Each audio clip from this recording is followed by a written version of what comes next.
Barakata Yahweh, Barakata Yahushai, Bahasham Braka Kodash Barakatum. First and foremost, I want to give all praises, glory, and infinite honors to Yahweh Bahasham Yahushai. Double honors to the apostles and elders of Great Millstone who rule and teach well, and peace and salutations to you sincere Akim out there, pushing this word in truth and sincerity to the four corners of the globe. May you brothers endure until the end. This is the brother Ra'aya with another video, and I'm going to start it off in Revelation chapter 11, verse 14. The second woe or destruction is past, referring to World War II.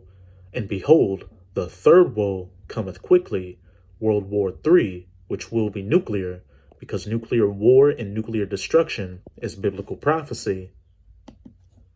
This is 2 Peter chapter 3, verse 10. But the day of the Lord will come as a thief in the night, in the which the heavens shall pass away with a great noise, and the elements shall melt with fervent heat. The earth also and the works that are therein shall be burned up. And what's going to melt the elements with fervent heat and burn up the works in the earth are nuclear-tipped ICBMs, which are going to be shot to the ends of the earth during this upcoming third woe.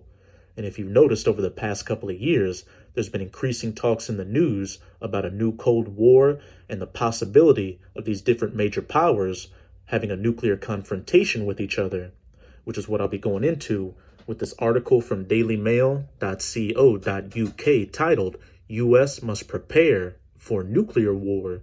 Strategic Command warns today's unpredictable conflicts could escalate rapidly where countries consider nuclear use as their least bad option. But when you understand the scriptures, you know that this conflict isn't unpredictable, but very predictable, and the nuclear option is going to be their main option.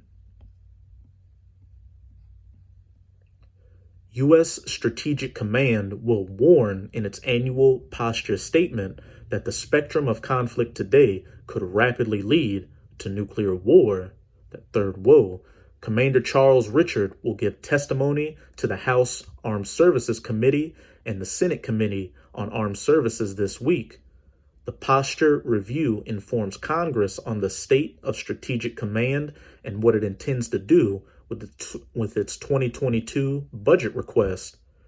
From U.S. Strategic Command's Twitter page, USSTRATCOM Posture Statement Preview. The spectrum of conflict today is neither linear nor predictable. We must account for the possibility of conflict leading to conditions which could very rapidly drive an adversary to consider nuclear use as their least bad option. And besides these different military figures talking about the possibility of nuclear conflict, you've seen these different nations modernizing and building back up their nuclear weapons. Hey, Russia's got those hypersonic glide vehicles like the Avant-Garde and hypersonic missiles like the Zircon, as well as the Sarmat or Satan II missile, which is capable of destroying an area the size of Texas or France. You've got China with the Dongfeng 41 nuclear-capable missile, and North Korea talking about its advancing nuclear arsenal. And then during President Trump's term, Trump took the U.S. out of two Cold War-era treaties, such as the INF and Open Skies, which are put in place to prevent these major powers from going to nuclear war with each other. But that's not the will of Yahweh Bahasham Yahushai. The will of the Most High is to bring about this third woe, where these powers shoot nuclear missiles at each other. And the two main combatants in this upcoming third woe is going to be the United States of America, which is biblically known as Babylon the Great, as well as spiritual Assyria and spiritual Sodom and Egypt, as pursuant to Revelation 11, verse 8, and Russia, which in the scriptures is known as the North Country, Gog in Ezekiel chapter 38, and the spiritual Medes. It also determines the command's readiness for combat, its strategic vision, and likely causes of conflict in the near future. Strategic Command said in a preview of their statement on Monday, the spectrum of conflict today is neither linear nor predictable. We must account for the possibility, though inevitability, of conflict leading to conditions which could very rapidly drive an adversary to consider nuclear use as their least bad option. So with this article, let's get back into some precepts dealing with the inevitability of nuclear missiles being shot to the ends of the earth. This is Joel chapter 2. I'm going to start at verse 1. Blow ye the trumpet in Zion, and sound an alarm in my holy mountain, which is exactly what the true men of the Lord, the prophets of the Most High, chiefly through GMS or Great Millstone, are doing by going out onto the highways and byways preaching this word, as well as putting up video epistles like this, telling the hopeful elect of the nation of Israel that nuclear war is coming and what they need to do to be saved from this third woe, and also warning 2/3 of the nation of Israel, as well as you heathen nations, of the judgment to come by nuclear fire for all your wickedness. Let all the inhabitants of the land tremble, for the day of Yahweh cometh, for it is nigh at hand. The second woe is past, and the third woe cometh quickly, a day of darkness and of gloominess, a day of clouds and of thick darkness, as the morning spread upon the mountains, a great people and a strong. There had not been ever the like, neither shall be any more after it, even to the years of many generations. And that great people and a strong is referring to those nuclear missiles. And where it says there had not been ever the like, that's referring to how these nuclear weapons came about very recently, beginning with those 2 atomic bombs dropped on Nagasaki and Hiroshima. And where it says neither shall be any more after it, even to the years of many generations. Hey, when this third woe takes place and those nuclear missiles are shot to the ends of the earth, not a single missile will be left. And after the dust settles, hey, Yahushai HaMashiach, whom the world ignorantly refers to as so-called Jesus Christ, as well as the elect of the nation of Israel, are going to start gathering up you heathen nations and putting you into slavery to build up the kingdom of heaven for the first 1,000 years. And we're not going to allow you to build any type of weapons of war anymore. Verse 3, a fire devoureth before them, and behind them a flame burneth. And that fire that devours before them is that nuclear warhead where the destruction comes from. And behind them a flame burneth is the rocket booster on the back of these missiles. The land is as the Garden of Eden before them. The land looks normal. You've got cities and forests, people, animals, things going about with their daily life before the nuclear missiles detonate, and behind them, a desolate wilderness. After the nuclear missiles detonate, the land looks like a wasteland, like any of these apocalyptic movies or video games like Mad Max or Fallout. Yeah, and nothing shall escape them, except the elect. The appearance of them is as the appearance of horses, and as horsemen so shall they run. Like the noise of chariots on the tops of mountains shall they leap, like the noise of a flame of fire that devoureth like a flame of fire that devoureth the stubble, as a strong people set in battle array. Also talking about the nuclear missiles, and the reason the prophet Joel is describing the missiles as a great people, horsemen, chariots, and soldiers is because you have to remember that when the prophets saw these visions thousands of years ago, they didn't know what a modern-day nuclear-tipped ICBM was, so they had to describe it the best way they could with what they knew during their times. Ancient weapons of war, like bows and arrows, spears, javelins, horsemen, chariots, etc., etc. Before their face, the people shall be much pained, in fear and utter anguish and terror, seeing these nuclear missiles flying through the sky about to burn their asses. All faces shall gather blackness, or ash or soot, the people getting burned up by those nuclear missiles. They shall run like mighty men. They shall climb the wall like men of war, and they shall march every one on his ways, and they shall not break their ranks. Neither shall one thrust another. They shall walk, every one in his path.